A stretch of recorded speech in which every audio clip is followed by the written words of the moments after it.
You say he's the only one who does welfare for others? He and his devotees, those who follow him, those who understand him. That's why it is being recommended here to hear about him, to understand him. Because once you will understand him, then you also want to do that. But we have to also understand what is welfare. In the material world, if you do something materially good for others, that is called welfare. But from spiritual point of view, it is not a very high welfare. You can distribute food, cloth, arrange for jobs. This is what people do in this world, and that is considered as welfare. But it doesn't help in the ultimate sense because it is not elevating their consciousness. So you give them food, and when their belly is full, what are they going to do? Wherever their mind is, at whatever level is their mind, whatever is their attachment, whatever is their discrimination, whatever their samskaras, their DNA or whatever you call, they will act according to that. So if they have a criminal mentality and you give them food, what will they do? Their mind will work only in criminal manner because that's their nature and they cannot transcend it unless you train them spiritually. So this is the best welfare, and therefore God and his devotees, they do the best welfare, that they uplift the consciousness of a person, and that solves the problem once for all. Because why people suffer? Because of low level consciousness, material consciousness, due to ignorance. So when you understand this, then you will realize why Sonaka is speaking like this. Otherwise, you read these verses to a common person, they will say, oh, this guy is, come on. And they will shoot him. How can he talk like this? But actually he is a very compassionate person. He is trying to wake us up and trying to show us what it means real welfare. And this charity begins at home. So first we have to do this welfare to ourselves. If our consciousness is not elevated, how we can elevate others' consciousness? If we ourselves are bound, how can we liberate others? If my hands are tied, how can I release somebody else whose hands are tied? So first I must release myself. So he is giving this program, and therefore he is saying that all these people who are not engaged in devotion, what are they doing? They are wasting their life.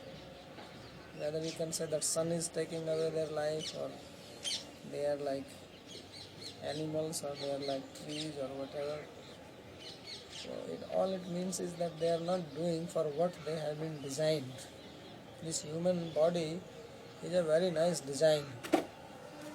In this body, when the soul is put, then mind can go to a very high level of consciousness. It's like you have a car, you can have a small car, Maruti, and then you can have a Ferrari. So this Maruti cannot compete with the Ferrari, no matter how much nicely you keep it. So animal body has been designed in a particular way, and its consciousness is very limited. And human body has been designed, and this design has a purpose. So this Maruti car has been designed with one particular purpose. Ferrari, Rolls-Royce or BMW, they are designed with a different purpose. So if you take a Ferrari and try to move it in Vrindavan, it is useless. Because you can never use it to its speed, What is the use of Ferrari in Vrindavan? Therefore there is a book, The Monk Who Sold His Ferrari. You read this book? You heard of this book?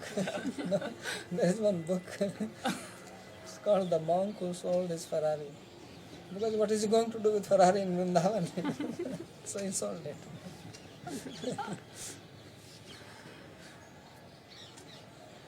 So like that, this body is like an aeroplane or like a rocket in comparison to other bodies.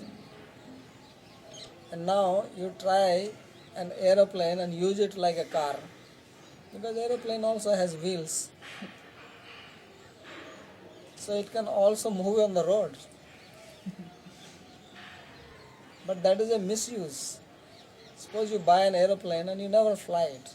You always use it moving on the road. What a waste.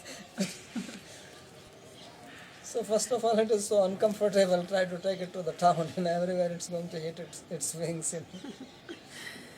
And then what is the use? It's going to consume so much petrol energy. You put so much money to buy it.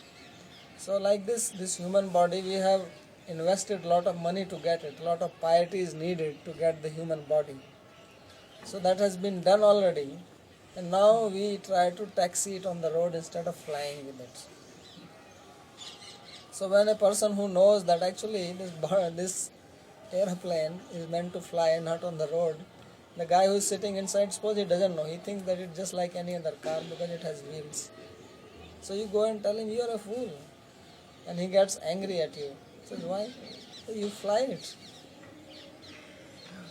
And then this driver says, get lost from here. Don't abuse me like this. So that's what Sonaka is telling to these people, that they are animals. Because what are they doing?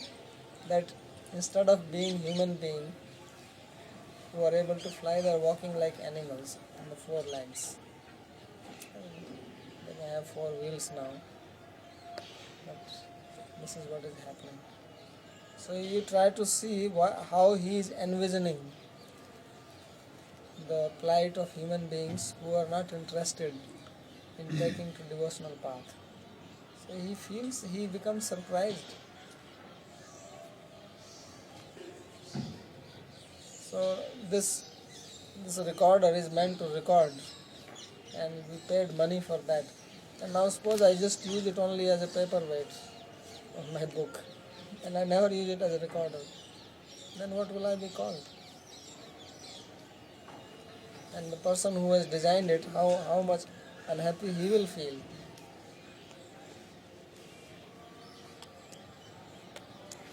So a few years ago, this Russian fellow who has designed this AK-47 came to India, and he was interviewed by one press reporter.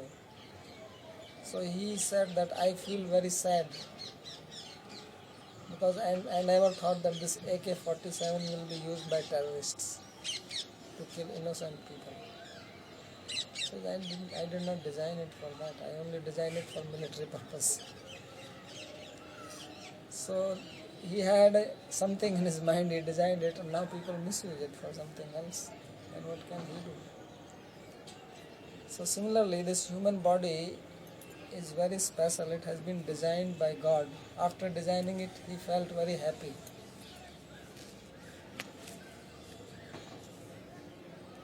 But if we don't use it for the proper purpose, then we must be chastised for that. So once in a while, somebody comes in the scripture and speaks very heavily for people like us who don't use it as it was designed.